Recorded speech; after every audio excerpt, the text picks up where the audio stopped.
visuals, but for just the ability to type into the search box was 56%, and you can see, you know, the growth year over year. Tactics really make products the stars. So when you think about it from a top seller point of view. 68% of the retailers feature top sellers. You see this example from wine.com. You know, you want to know what the popular wine gift baskets are, the best-selling fine wine, and the ones that are, you know, rated over 90. So again, you need to pull out those core products and make those visible to the customer in a way that they can shop them very easily. You also see Clinique doing a really nice job of embracing the top-rated product. How many of you use consumer reviews on websites and read customer reviews at all? That's it? I think, you know, you probably find that that's really one of the most important tactics. So something if you don't have on your website, you really want to be looking at, because so many of the consumers feel like that's really kind of the authoritative point of view in terms of you know, getting that message out. So you see the top 10 best loved products from Clinique, making it very, very easy for the shopper to take notice of those. Favorites really direct the visitor. So here you've got, on this example on the left, from my jewelry box, you've got, you know, finding your perfect solitaire earring, you've got a bridal section, you've got popular searches, you've got a quick way to find, you know, get into these easy shopper through an advanced search. So again, you've got lots of ways to leverage the site. You see in this example from Men's Warehouse on top, they, you know, kind of have an editorial focus that you can take, because there's a lot of point of view being made available suited for winter, cardigan cool, everyday essentials. And then in David Yurman, you know, this just in, you know, so let's say that, you know, your wife is someone who loves David Yurman, you want to have that product made available to you, and again, what's new, and, you know, what kind of new product are they introducing? Reinforcing what I just said before about the customer's voice is really critical to the equation. So you see in the Sundance example on the left, you know, our customers say it the best. You know, here's what they like, here's what their thoughts are, a particular jacket, a particular product. And then Shop NBC does a nice job of really integrating it into the website experience. So here you are at a product page, you see the stars being put in there. They also make it available in the tabbing down below. And you can see that they also have cross-sells and upsells, so a one-stop shopping experience at the product page level. But again, there's lots of ways to introduce the customer experience and the customer sentiment into the shopping. Theming and featured products stand out to the shoppers. And here what you see on the right from Neiman Marcus is you see their new arrivals. They've got their best sellers. They position jewelry under $250. They've got a spotlight boutique on David Yurman. So again, they're kind of bringing forth some of the brands that are critical to their business. At HSN, it's a little bit difficult to read, so I wanted to just call some of these out. Here you're on the jewelry page, you've got the ability to shop by in their navigation, so you can shop by price, you can shop by stone. They make it very easy to let the customer do it the way that they want to. You can shop this week's top 20, you can shop jewelry features, whether it be new arrivals or their exclusives. So again, you can do it whichever way it works for you, but you can kind of see that, you know, how much merchandising really goes into the thought process of bringing forth a single shopping environment for the customer. Lookbooks guide the customer, and here lookbooks may be something that's a little bit more forward thinking and not something that you need to address in it, you know, early on. But again, we see a lot of editorial being put forth. You know, in this example from Free People, it's basically the old, you know, flip through the catalog, but you get a real strong sense of, you know, what kind of product they make available. And Net-a-Porter does a nice job of having sort of their fashion file and saying, okay, these are the must-haves that you can't live without, you know, for this season going forward. So now that we've talked a little bit about the merchandising, I want to touch a bit on the gifting, because gifting smart, I think, is really essential for this category. So much of the business being done, you know, from a gift point of view. I'm going to bring in a little bit of the research here that we've done in the past year that I think could be valuable. This was actually a holiday study that we do every September for Market Live, which is one of the platforms in the industry. And we asked, this is 1,000 consumers, thinking about a website's gifting tools, rate each feature from 1 to 5, with 5 being the most important and 1 the least important when buying gifts online. So you can see number 1 is a traditional gift card. So thinking about, is this something you're going to need to make available for your business? Number two, multiple ship-to addresses may not be a big factor for this, but if you're purchasing from Amazon and you want to buy multiple items and send them to different addresses, very, very critical for the business. An option to include a gift message. I mean, that I think when you go to a site and you can't send a gift message, and I've had this happen to me with even buying a jewelry box, you know, it's very, very frustrating, and you have to email the person and say, oh, you know, I just want to let you know something's coming your way, and you kind of feel like it's a little bit tacky.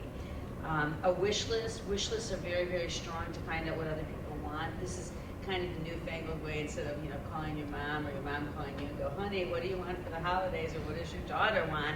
You know, they've already prepared their wish list and they're going to let you know. And then we move on down from there, e-gifts or digital gift cards, the ability to store addresses. So at the end of the day, gifting convenience start with traditional gift cards and the efficiencies of multiple ship-to and messaging. So think about, how are you delivering gifting across your own site experience? Gifting needs to really be a year-round statement. So you see this example on the left from Sundance, you know, timeless classic gifts made available to you. They're showcasing some of the assortment, some of the things that you might want to consider for the holidays. And I chose a Saks example from over the holidays because of the fact that they call out gifts in their navigation. You know, you don't notice it so much when you just see text in the navigation, but when you see kind of like that red and white, you sort of feel like that's where I'm supposed to go when I'm going to make a purchase of gifts, or I need to see what you have available. Merchandise to optimize the experience. And as I had mentioned before, I think there's two things you need to think about here. You look at this example on the left from Pottery Barn, they're positioning their best-selling gifts. So here you have the ability to shop the gifts, you have shop the best-selling gifts, they've got a gift of the day. I mean, you're probably not going to be in the business where you need to figure out a gift of every day, but you know, it could be the gift of the week, or be thinking about what you're going to feature throughout the season. And then the red envelope example I put in because I feel like for so many people who had already purchased from them, it's a new season, it's new gifts. You know, we don't want to see the same old thing. They're letting you know that they have over 300 new gifts so that you're not going to make a mistake if you purchase for someone here. Segmentation really directs the shoppers by price and recipient. So be thinking about the fact that when someone comes into the store and they're probably purchasing a gift, they're probably saying to themselves, you know what, I got $100 to spend and I want to find the quickest way to get to that $100. So you see two examples here. Sephora, who does an excellent job, I think, from a merchandising perspective, one of the best in the business. What you can see is that they had some value sets. You go in there over Christmas, you might find that they have things $25, $50, $100. They have different price points available to you, so you don't have to dig around to find those price points. They aggregate them within one location. So you kind of find your home where you feel comfortable with the amount of money that you want to spend, and you move from there. And then from a segmentation standpoint, they even have a teens area because they know that that's a core piece of their business. And then Brooks Brothers really does a nice job, I think, of positioning gifts for him. And I think sometimes the men get slighted a bit in terms of the purchasing. Oh, we'll get him another tie or something like that. But it's nice to have a little bit of romance in this department as well, where you really get a nice sense of the assortment, and maybe you can move into something else that you might be able to purchase this season. And lastly, here, share product ideas and crisp messaging. Again, take advantage of every opportunity to showcase your assortment. So in Jambara, you see a series of gifts. They've got their favorite gifts. They've got mother's jewelry. They've got presents, gifts under $500, graduation gifts, anniversary gifts. So again, we can take care of you, no matter what your interest level is. And they've got that all-important gift card that we talked about in that earlier consumer research.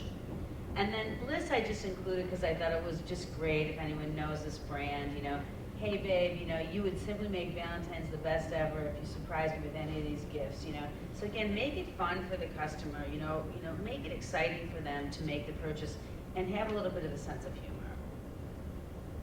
Guide the givers with top gift picks. So here again, you see from this Blue Nile example, she'll love it, guaranteed. So they reinforce the fact that, if it doesn't work out, don't worry, we'll take it back. But what I like on this example here is they've got their top 25 hot hostess gifts, 25 holiday gifts, gifts under $100, top 10 extraordinary gifts. So again, they segmented for you, so you as the customer don't really have to think about it. And then thinking about, how many people, what's their gift that they want is technology. That's probably the biggest competition right now is, technology in terms of gifting and how they address it. Provide shoppers with the list. You know, people need to be told what to do. So I thought this was a great example from Tiffany's we saw over the holidays. You know, drop a hint. You know, dears, we have on good authority from our friends at the North Pole that this is the top of so-and-so's list, and make it merry indeed. You know, really makes it fun for the shopper. And then again, from another editorial point of view, you know, the gift list.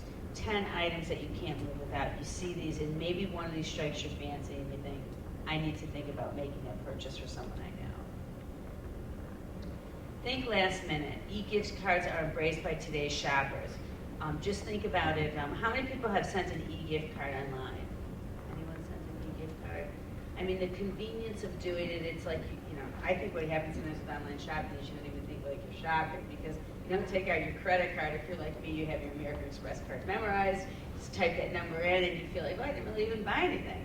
But one of the things that we found with one of our clients, a cash shopper who handles a lot of these gift cards, is that 42% of Americans have given or received an e-gift card, and 17% last year planned to purchase an e-gift card for the holidays. So again, this is an up-and-coming trend, and I think particularly for the younger market, this will just be the way they do business. You know, they will just not have the traditional card in the same way. Take advantage of your seasoned sales associates. You know, one of the things I think about smaller businesses or stores where really they know their customer base is that their employees really have a lot of value that they can bring to, their customer base. So you see this example of, from Container Store, which I think, is always ranked as one of the best stores in America. You know, you check out what their employees would buy. People in work there actually know something. They direct you to the product. They actually walk you over to it. So again, they take advantage of it and showcase who their customer is. You know, and Ann Taylor, how we gift it. You know, giving the customers, some examples and segmenting. The downtown girl. The wife, the single mom, the sophisticate. Kind of playing out who each of the customer bases are, and what they might be interested in. So now that we've looked at the gifting piece of it, I'm going to talk a little bit about sort of educating the customer and ideally getting them to convert. So just to give you a sense of things, again, for that annual merchant survey, this was completed by over 148 retailers, very well-known retailers, and again, it can give you a sense of some of the numbers. We asked what kinds of conversion rates are you seeing on your site, and conversion rates have remained concentrated in the 1% to 3% range, with new factors altering the meaning of conversion. And what we're talking about there is the fact that mobile taking place and so many people using their tablets is you might end up with somebody who's like, they're in bed, they're on their tablet, they're looking for something, then they're running over to their PC to maybe complete the sale. So you have multiple people, maybe they're on their phone in their car before they even get there, looking at an email come through. So again, you have a little bit of a different level of traffic happening.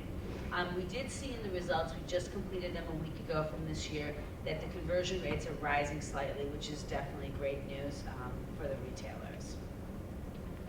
We also asked, as part of a Baynote survey that we did in last December, how often did the following channels influence your online purchases? And you may remember that I spoke about the online ratings and reviews. Those were number one, so on a scale of 1 to 5, you can see that sometimes it reached the point of, ratings and reviews. I'm really capturing the audience, more so than an email promotion, which came up next. Google search, I think, is important because it also featured a product, but it also tied to a local retailer. So kind of localizing that experience to a retailer where that product might be available. Paper catalog, this really surprised us that the paper catalog came up very strong. But I know as someone who still peruses a lot of paper catalogs and does a lot of shopping that way, that can be a factor as well. We also asked in our merchant survey, please rate your top merchandising and navigational tactics for customer retention, with 5 being the most important to your strategy and 1 being the least. So what you see here is that the numbers tell the story, where the merchants invest in customer experiences. So first and foremost, it's about the analytics package. And for many people, they may be using Google or they may be using an even more sophisticated package, but you've got to know the numbers. You've got to understand where people are shopping, what they're clicking on your site. You can see that pricing and promotional strategies, from free shipping to private sales, are very, very significant to the shopper. So again here, how are you pricing it? I think if you look back to a lot of examples, particularly in this category, promotion is a very important part of the business. Then it's the whole notion of addressing the site redesigns and the enhancements to improve the experience. We see a lot of people doing that because business continues to get tougher and tougher in the Amazon world. So I think the opportunity to kind of, shape your own statement and make a difference for the customer is very, very important. Making it easier to find the product with enhanced on-site search relevance, sort options, and landing page optimization. There, when you think about it, if you can't find the product, the customer who shops online, they have like no patience. So basically, if you can't get through and find the product you want in very short seconds, you are going to lose this person.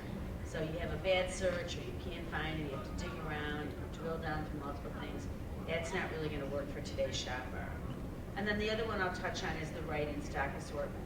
This customer expects you're going to have the product and it's going to deliver immediately. I always kind of equate it to like the Zappos factor, because the first time I remember I was having to buy some shoes for my daughter. I think it started to snow in Chicago, and her Uggs had her Uggs were too small. So I went to the store and every size I needed and every model that I wanted was sold out. I thought, oh my God, these mothers beat me to this. Like, what am I going to do? And that was the first time I actually went on to Zappos. It's probably like 7 years ago, and I thought, this is great. I'm just going to order 15 pair of boots. I'll set them up on the kitchen table. She'll come home, she'll try on the boots. What doesn't work, I'll put back in the box, and I'm done with it. I didn't have to worry about a size issue. I didn't have to pay, shipping either way. And now, basically, I'm hooked because my life is just a lot easier. And I think what they did is that they also made I could order it by 11 at night, and I would have it the next morning. So again, the power of that convenience. The store that I'm going to is probably not even open by that time. So again, it's saved my life more than once. So I think it must be working for other people too. Please rate your top marketing and customer service tactics for customer retention, with 5 being the most important to your strategy and 1 being the least important. And what you see here again, of course, from a marketing perspective, is that search engine marketing critical in a top 2, most somewhat important, 90% of the people. Targeted or segmented email marketing, 88%. But the one I'm going to really touch on here is the whole notion of exemplary customer service. I think in a world where customer service is very, very lacking, to receive good customer service, it's almost like you're shocked. And when it happens, I think it's very powerful. And I'm always, I always feel good when I see the Nordstrom numbers. And I think I grew up in Chicago. I didn't grow up on Nordstroms. But to go to that store and to have the levels of customer service that you receive, it makes a difference, and I think people do take notice of it. It's not just about the assortment at that point. So efficiency tools really guide the shopper. So here you have 3 examples actually. You have the Sundance example where you have a jewelry finder, so you can put, I'm interested in silver jewelry, I want to spend $100, I want a stone in it, quickly take you right to the product. You see on the Macy's example, the gemstone finder, shop it by gemstone, by birthstone, by color, buyer's picks, customers top rated. So again, it really comes down to, it's like Burger King, have it your way. You want to shop it this way, you go in this way. You want to shop it this way, you go in another way. And that's the nature of today's consumer. And you see in the Blue Nile example, the search for diamonds. So you can, pick the shape that interests you, and you go directly into that. That's an efficiency model for the shopper, and I think very, very pleasing for them from an experience point of view. Badging is also beneficial to differentiate the product. So here you have an example from Bluefly. They're letting you know that this product is sold out, it stands out. You see on Overstock, you get an extra 10% off on these items. Again, when you see a lot of the search results come up, you'll see 10 or 12 items, and it all looks the same. So you really need to think about how do you call out this product and make it different for the shopper. Romance the category and the product. So here was an example. We were working on a jewelry project from Takori where they had their men's ring quiz, their women's ring quiz. Sometimes people want to play around with these items. They want to feel like they want to interact and be part of the brand experience. They do a nice job with the sliders that make it available. You can move it, and then the assortment is adjusted based on the experience that you want, based on the criteria that you put in, and also doing a nice job of integrating the video at this product page level as well. Interactive tools engage, providing confidence building for the shopper. I touched on this a little bit earlier about the fact that you can't feel it, you can't try it on. So kind of anything that you can do to replicate the in-store experience is very, very powerful. So you see this example, Alexis Pitara, of the wrist assist. Basically you get a feeling of how does it look, how will it look for you. And in talking with a lot of the jewelry clients that I've worked with, getting a sense of scale and size can be very, very difficult for the shopper. A lot of people really have a hard time imagining the product. You see the Takori example on the right, the ability to try it on with the video. They're giving you a sense of what it looks like. So really what they're doing throughout this is building confidence for the customer to pull the trigger and make the purchase.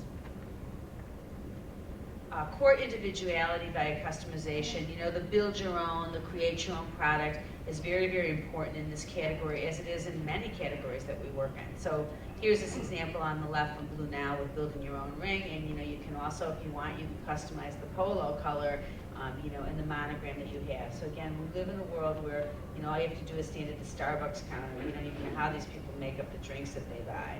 But again, they want it their way. They want the individual aspect of it. Peer positioning can be more powerful than the retailer point of view. I really can't stress this enough. You see two examples. I don't know how many of you are familiar with Moose Jaw, but Moose Jaw is a very, very small sporting goods chain based in Michigan. But they always have really irreverent, reviews and merchandising on their website. So, they have like the custy photo, they have the crazy videos, they have the triple rewards, they've got a really funny blog. They basically have built a business around really, tapping into their customer base. And then HSN, in their new redesign has included, kind of what's trending now. And, obviously this is, very forward thinking in terms of what are the 5-star reviews, the most favorited product, the most liked product. But again, it's sort of like watching the news and thinking of some of the social dynamics that people are looking at all the time. They're now seeing this come across as part of the web experience. So one thing I'd like you to think about, and we'll share with you for some research that we had done with Oracle last year, is we asked some questions about when viewing a merchant's product page online, how important is the following information when selecting and ultimately purchasing a product? So you need to think about what information are you going to put forth on this product page. The one thing about the web dynamics is that you have a really small environment to try to position everything. So what you see here is that customers expect a comprehensive product page experience from imagery through content and social dynamics. So what's considered essential? Number one, the quality of the image. It's like if you can't see the product and have a good sense of the quality of the image, you really have got some trouble on your hands. The ability to see selected product and color of choice may not be a factor on the jewelry side, but certainly in apparel, if you want to see a top, you want to understand, like, what does your green look like? What does that peach color look like? You want to see that on the model, and it really makes you feel more comfortable. Those alternative views that I talked about, people expect to see multiple views of a product. They want to see the front, they want to see the back, they want to see, especially if they're spending a lot of money on a diamond, they want to see more than one view of it. Zoom, also important. Product guides, providing information to the customer, comparisons, and then we kind of move on down from there with some of the other elements. One of the things that may be helpful for you to share is that in our annual mystery shopping, looking at 100 sites, I thought it would be interesting to understand what are the product page feature penetration to give you some insights into what the retailers are actually doing. So you can see that 99% of the retailers have product page recommendations. So you might be on the product page looking at something, you're going to see the related products. 91% have ratings and reviews. The same with Zoom. 87% have alternative views. Color change at 78%. Items shown on a model, 68%.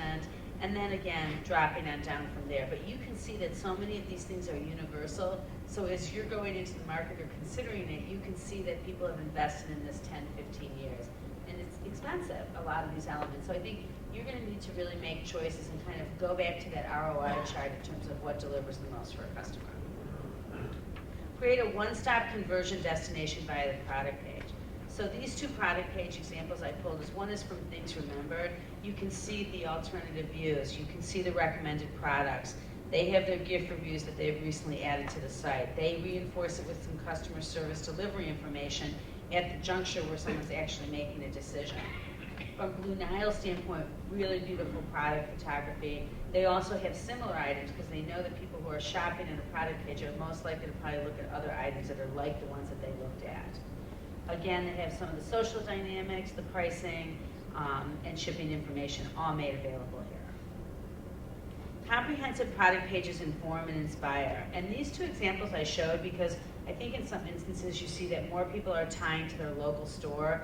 I don't know how many people say have looked at a Target site and wondered, for me, I'm in there looking, if you don't have it, I'm not driving to that Target, or I want to know which Target actually shows that it's in stock before I go there. REI does the same type of thing. tie to their local stores, exclusives. They've got the nice alternative views of the tent, and they reinforce their brand of what they stand for at the product page level as well. On QVC, they have pointed this one out because they enlarge the product, they show scale of the jewelry, which I think is very important for the shopper. They've got videos available, deferred payment, and they also incorporate sort of that community aspect into the shopping experience. Remember, as I touched on before, a picture's worth 1,000 words, so invest in photography. You see this David Yurman example as well as a red envelope. This can be the difference between getting the customer to convert and not. The devil's in the details. So again, being able to zoom in or pan and zoom into the product can really help the customer, understand, is this the right product for them? Kay also does a nice job, being able to show the personalization, the alternative views of the product, kind of seeing, it gives you a sense of how wide the ring is, makes the details really stand out, their monthly payment options, and then the tabbing down below. Videos often tell an interesting story. We've done some research projects for a company called Invoto that works on the video side of the house. And when we asked them which of the following on-site web pages have you watched a video in the past 3 months, you can see that 51% said they watched on their homepage, 47% on the product page. So again, videos are being looked at. It's not something that you need to blanket the site on, but could be a factor. So you see this Hellsbrook Diamonds example, where you're on a particular ring, you've got the video integrated into the shopping experience to kind of, differentiate. And of course, no surprise on the Apple front. But remember, free is the quickest converter. The number one thing that the customer wants from shopping online is free shipping, hands down. It comes up, when you don't see it, it's the number one reason why people abandon the site. So you could see from our own situation when offer free shipping on all products, that was 19% of the 100 retailers that we looked at. 57% offer conditional free shipping, typically a threshold. Spend $100, get free shipping. Sometimes they'll do it on individual products, 45%. So I think it's important to say to yourself, how are you going to handle your free shipping? What is your policy going to be for that? I mean, the good news is, at least in your business, you have a margin on your side, so you probably have a little bit to work with there. A few years ago, LL Bean laid down the gauntlet with their free shipping, and I know for me, Nordstrom was a big factor of free shipping and returns. I think it's now 2 years there. I'll buy all my replenishment beauty there just because, well, what do I care? It's free shipping, and I'm going to go to the store. By the time I drive to the Nordstrom, that's a mile from here, I got to pay $20 for parking, and I just order it, box shows up, life is good. So again, very low risk scenario. Retention stems from loyalty and favored merchant status. I think one of the challenges that we face is the whole notion of frequent buyer programs and how many we compete with this. How many people are Amazon Prime members? Do we have any Primes? Okay, so smaller group than normal, but basically, I think it's a factor. You say to yourself, I'm just going to go there. I don't even want to buy from Amazon, and I find myself going there because why would I pay extra for something else, or why would I pay for shipping when I know I'm going to get it for free? So you see two examples here, one from Amazon and one from the Pandora Club on the right. The next thing that I thought would be helpful to include would be supporting the store, because with so many people being store-based, I think it's important. How do we address that? So put a well-merchandised retailer locator in place. If you do nothing else, go to your retail locator page where you tell people how to get to your store, and make sure you put a visual example of a beautiful product or a picture of the store. Romance that page a little bit. So you see this example on Sephora where they have their promotions, or on Best Buy where they have products shown. They reinforce the policies, but again, this is a page that 99% of the people say that they've gone to as a retail locator page. It doesn't always get a lot of love, but it's just like customer service. People visit it, and you should take advantage of it. If you have any promotion in the store, or a gifting promotion or top sellers, it's a great place to show it. Customers crave the convenience of in-store lookup and pickup. They want to understand, do you have it before they go there? Can you reserve it for them? So two examples you see from Penny's on the left and from Target on the right. Find it in store before you make the trip. Reinforce the store experience to establish online credibility. I thought this could also be helpful because there's such a connection between so many of the stores and their customers. Is the ability to, on the Robbins Brothers examples, make an appointment at the store before you come in there. Sometimes people don't want to wait. You see the ability to speak to a diamond expert or to do a consultation or set that up in advance. Sometimes people just want to feel like, their time is being looked at in a precious manner. Showcase your services and selections. So here's an example from those retail locators that I talked about where you can find the location, but they also reinforce on that retail page some of their services that they have, some of their advisors, their flagships, their store events. Maybe you have a promotion taking place, within your store next weekend, and that's a great place to take advantage of showing that. Connect to expert advice. So your personal stylist, maybe there's someone at your store who's a personal shopper for people, or you have your own relationship with someone at the jewelry store. You really want to think about, can you put that forth in an interesting way? You see Brooks Brothers with their visit your local store for gift advice from the experts, find the store, shop online. They kind of offer you kind of a duality in terms of the approach for finding that. The other thing that I think is important to think about is the whole notion of mobile. And of course, it might be something that you're going to be dealing with later, but just to give you a little bit of a sense of it, U.S. retail m-commerce sales rose 81% to just under $25 billion in 2012. Increases of over 56% are predicted for 2013, and mobile is expected to account for 15% of all retail commerce in 2013. So it's a force to be reckoned with. You all have your phones, everyone's addicted to them, so again, how do you need to address this market? So lastly, just to touch on one very important area, certainly something that I'm very passionate about, is this notion of service. So we asked in our holiday survey last year, how important is each of these customer service factors when making choices about where merchants you wish to do business with, and which merchants you wish to do business with? Number one, product in stock and ready to ship. This customer is not going to wait. If you don't have it, they think they're going to get it somewhere else. I always laugh and I always say, they think that as soon as you hit the submit button, the FedEx guy's at the door.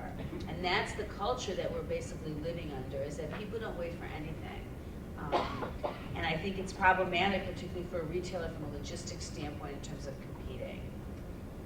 Guaranteed online delivery, particularly as you get into the holiday season, it's very frustrating if you've got a kid waiting for something or someone, or you have an anniversary and you just purchased a jewelry item and it doesn't come on time. You're not going to be a big hero in the household.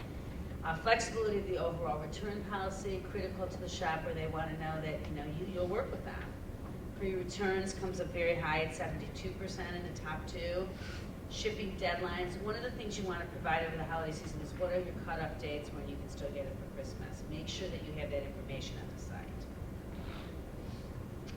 Thinking about a website's customer assistance, rate each feature from 1 to 5, with 5 being the most important and 1 the least important when buying gifts online. What's interesting here is what are they most interested in? Accessible contact information. One of the things that's very frustrating about a lot of retail sites online is they bury their phone number. We can't afford it, we don't answer the question, we're incompetent, but the bottom line is that's the thing the customer wants to see the most. And I think particularly for smaller businesses, it provides a competitive edge, particularly if you actually have people who answer the phone who know something, which is not always the case. 24/7 customer service access, maybe not something that all of you can provide, but something that the customers come to expect. Customer service reps, perpetual shopping cart that runs along the side. Not as much concerned about the 800 number, but I use this example from Zappos because they'll have a drop-down screen and it basically says, live help, you want to call us, here's our phone number. Not a fan of the phone, send us an email. Need answers, check out our FRQs page. So basically have it your way. If you're a self-service kind of customer, great. I mean, I am not a self-service customer, you can probably tell that. I want to call somebody, I don't want to try to read through their FAQs about when I could be on a speakerphone, doing my work, making coffee, and getting the answer to this that someone else is going to tell me. So you have to kind of understand who is your customer base and how do they want to shop. Combine efficiency with a strong commitment to service. So again, think about your customer service page. This is a page that doesn't get a lot of love in a lot of web environments. Go to it, it's probably something you put up the first time and never looked at again. So you see 2 really nice examples here from things remembered on the left. You need help, it's warm and fuzzy, you have a picture of a person. They also romance it with product because a lot of people look at this. And even Gap does a nice example of having their contact information stand out, but using the icons for the returns and exchanges, the ordering and the shipping, that type of thing, as well as calling out the top customer questions asked. So making it easier and accessible for the customer to get to what they need quickly. Reinforce the critical role of satisfaction and quality. So again, here, thinking about Sundance's example, our guarantee of quality, we'll take care of you. Land's End, we take service, we take it personally. You're never going to have a problem if you call Land's End to return something. They'll take care of you, no questions asked. Integrated customer service aids shoppers at the point of decision making. So I chose these examples here because basically live chat, how many people have used live chat or are fans of live chat? Yeah, I'm a huge fan of it. I was a little bit cynical about it early on, but it's been very, very effective. We now see that 56% of the retailers in the EG 100 have live chat. You see Houseburg, coming at you with a proactive chat when you're on the site, especially if you're great at supporting it. Good opportunity, integrated into the site experience at the product page, within customer service, at the home page, and the opportunity to really test that from a customer standpoint to see what resonates with your shoppers. A comprehensive cart is clear and concise information coupled with confidence building tools. So the cart is the place where you're giving somebody your money. You want to make sure that you have these shop with confidence messaging. So here again, you've got the helpful information. You've got the shipping charges, their delivery date finders, ordering help and FAQs. Their guarantee is reinforced, a phone number.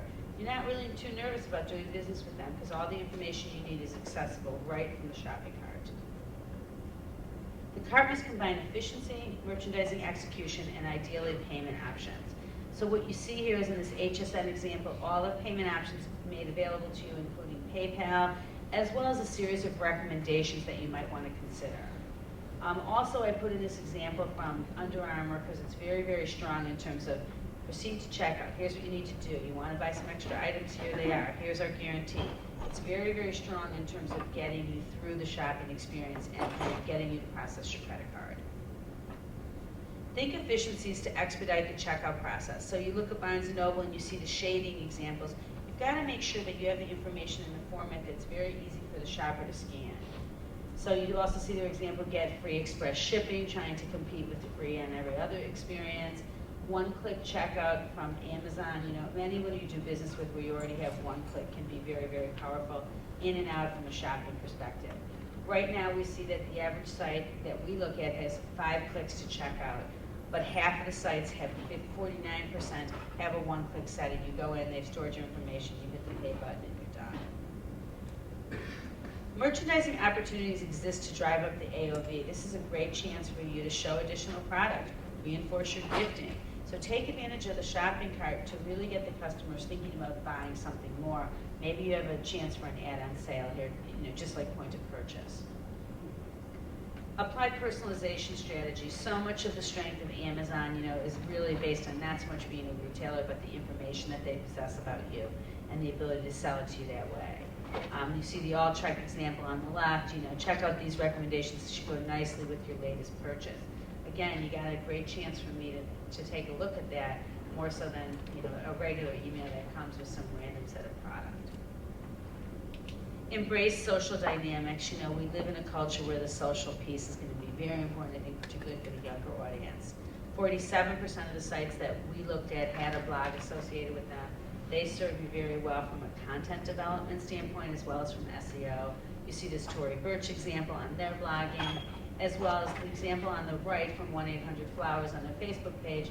74% give you the opportunity to like you, and I think what people really are looking for is like us, you'll love what's next, which is 20% off on the product. So again, use your Facebook page effectively to accomplish that. Grow your social exposure in a variety of ways. So you see this Blue Nile example where they're making it available to you. They have user-generated content with the reviews, but you can find them across a series of links from Facebook to Twitter to Pinterest. And then on Ross Simon's, where they're reinforcing this as an order confirmation. So how are you leveraging your order confirmations? Are you sending this really ugly text-based order confirmation, or are you kind of encouraging people to reconnect with you from a social standpoint? Creatively build your database. I think they did a nice job. I love the pop-up of how they had this. You all want to grow your database in whatever way possible. And the last one I would say that I think is important here is return tools really aid the shoppers in loyalty. I'm a big fan of these prepaid labels. I like everything convenient. So if possible, online return processing. You know, there's nothing like, I don't want to have to call you. I just want to be able to go over there. I want to process it. So 21% of the sites do have online return processing, and the more the better. It makes it a lot more convenient for the shopper. So lastly, just to wrap up, what I thought I would do is share with you the customer experience checklist that I hope that you will think about as you consider developing your site or really kind of evolving the site experience that you have.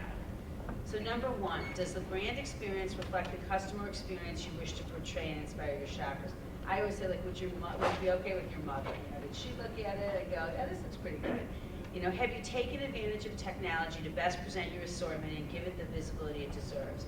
You know, the beauty of technology is it's a lot cheaper than it used to be. When I started out in this, you know, things were very, very expensive. You know, to do on-site search was $1 million, which is now, you know, 100,000. You know, it's just the nature of how technology works. Is your search efficient and effective to direct the customers? Can they sort it and refine in the ways that they want?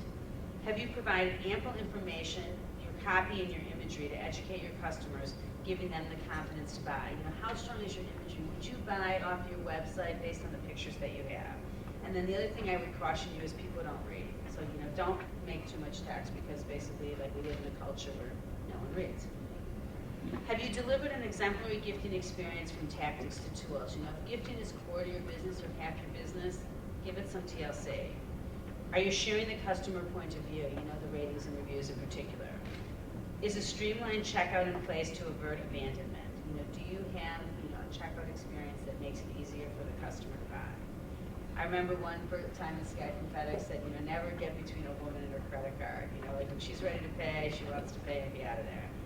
Have you differentiated the experience to customer service, particularly if you have a strength of customer service within the retail environment? And are you continually reviewing your customer experience roadmap to maintain parity with your category in the industry? You know, the thing about this industry is it just keeps moving, and so, you know, we have to adjust and move with it. So with that, hopefully you got some tips that you can take away and, you know, really improve the experiences or considering, you know, taking advantage of some websites. And with that, I'll take any questions. I would like to say, Lauren, that was a lot of information in those slides. And Lauren is making those slides available to you. So don't worry. You don't have to remember it all. But what we would like to do is get some questions for Lauren. She's certainly very capable of helping us with our website strategies. And I'll wrangle the microphone question over here. Don't make it too hard, Sunday. Oh, come on, Lauren. So many of us independent jewelers, we don't have the website budget of pretty much every website you put up there. So how would you give us guidance to launch websites? Who should we talk to? Are there any strategies you would recommend, or even specific firms that work for smaller companies like us? Well, I would say, in terms of the budget, I've faced that with lots of people that we work with. Yeah, we understand you can't compete at that level. So I think first and foremost, I would go after the differentiation of the brand. So what is it about your store that's special? And so I think it's more about starting with the romance piece. Then I would do, I would showcase some of the feature items. So don't worry about maybe the jewelry, don't worry about the alternative views, but get some of us beautiful photography. It doesn't have to be on every single item, but to make a statement. Determine, I think, what some of your policies are going to be. Maybe take advantage of some of your own customers, who can provide some testimonials initially that you wouldn't really have otherwise. There's a lot of tools available to you, I think, from a platform standpoint that are very inexpensive. I also think if you could tap into someone local, sometimes you can find a kid, a kid is a relative concept, but someone who's into technology that might be a friend of someone's who wants to build it and use it as a case study. I think there are a lot of tools that are shareware that are available to them that they can use. And I think much more so than had been available in the past. But I think also write down what you think it should stand for and define each of those key pages. And initially, you don't have to do everything at once. I think you can plan it out and evolve it over time.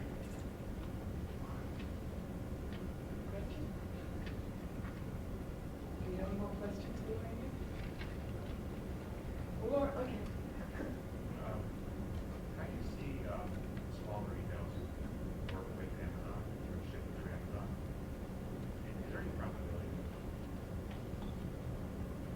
You know, I don't focus on that side of the business, so the only things that I know are sort of more anecdotal. I think it's challenging for them. It's a blessing and a curse, you know, so they're giving away. Oh, the question was basically, how do you manage dealing with Amazon in this crazy world? In other words, like, you're gonna give them 15% and then you only have this much margin. But I think that in a category like yours, it's probably a good learning experience. And I think given the margin that you have available to work with, you can give it away more than someone else can in another category. It has a lot of problems associated with it. There's definitely, you know, you talk to some people who say you'll never get a hold of anyone there. So your whole life is basically a self-service model. But I think from a customer acquisition point, you're kind of damned if you do, damned if you don't. It's a. Any more questions here? Lauren, I have a question for you. We asked this question of Martin Lindstrom, and I'd like to know, if you owned a jewelry store, what would be the top 5 things that you would make sure your website included? A phone number. We can do that. I would include, bless you, a picture of the store. I would include a customer service page. I would include a retail locator page and a strong home page that kind of stood for what the brand, you know, represented. What elements would you see on that home page, the key elements? Again, the phone number, I would see visual images of the assortment so that I would get a sense of, are you an upscale brand, are you mid-range, that type of thing. Some merchandising tactics, maybe some new product, a chance to connect with someone in the retail environment, maybe ask the expert, that type of thing. Make an appointment. It would depend if you were selling or not. Initially, if you were just making a brand statement. We have a question over here. If you're developing two specific forms, like you've got your Facebook page, and you've also got something separate for mobile, because I think the two are totally different, and mobile's really, really growing. And through all the information we heard yesterday, mobile is very important because the videos don't transfer well to the mobile stations. So how would you say we develop that side? Because to me, it almost looks like your site and your mobile are two separate entities. They have to be similar, but they have to work together, because a lot of them don't transfer properly because the screens are smaller and the information. So how would you suggest that we as independent retailers make that jump between the two areas? Well, I think what you're going to see is just in the same way, if you can think back to like 13 or 14 years ago when there was like AOL and Prodigy and CompuServe, and you had to build in different formats. There's a technique called responsive design, which what happens with video is it allows you to recognize what the device is that you're looking at and to alter the video. I'm not going to explain this in a technically savvy way. It basically says, okay, you're coming in via tablet, you're coming in via phone, you're coming in via website. You now adjust the video experience based on that device. So you're going to see that responsive design, and if you, let's say you Google that later on tomorrow or whatever, you'll see that you're going to see more people moving in that direction, and the video companies are going to be able to adjust it because people can't build for all of those platforms. It's just not cost effective, even large companies. So I would look to some video companies, like you can go to an Envoto, look at companies like that who are providing thought leadership in that area. But you won't be able to afford to build it. I'm going to build some for the tablet and some for the phone and some for your website. But it appears that the smartphones are the whole answer. Like if it's, we heard yesterday, 70% are moving towards they're moving away from the desktop and they're moving to the phones, and they're doing it in conjunction mode while they're watching TV or while they're doing the multitasking. So yeah, I would caution you. So I think the mobile is very important, but most of the purchasing on mobile is actually being done by the tablet. It's not actually being done on the phone. So the phone, in a lot of ways, is a bit like a drive-by shooting. You know, you're like at home, you're not really reading it, you're kind of going like this, you're scanning what's happening. A lot of the purchasing isn't taking place there. If you're specifically interested in the video, if you leave me your card, I can email you this video study that has a lot of the details on that. that talks about that. But and the other thing that's going to happen is as the devices converge and the screens get bigger on the phones, then it's going to be a bigger factor. But it's something that I think a lot of the video companies are adjusting. And to talk to the person who you have developing the video, I think it's their job to really direct you in terms of that. But it's all going to converge.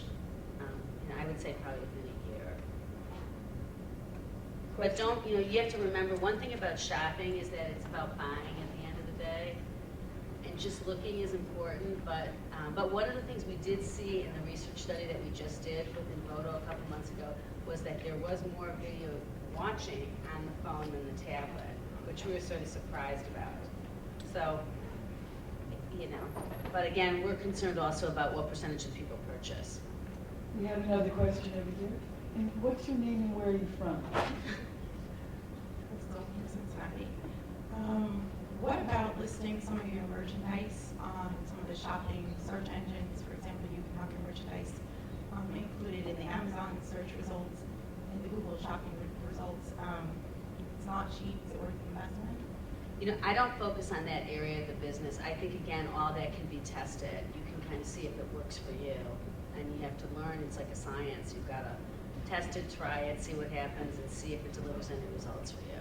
But certainly the ones that localize and also drive to your store, I think are important. But there's lots of case studies that you can find on that. But I don't focus on the marketing side. Any other questions here? Lauren, thank you so much for being here today.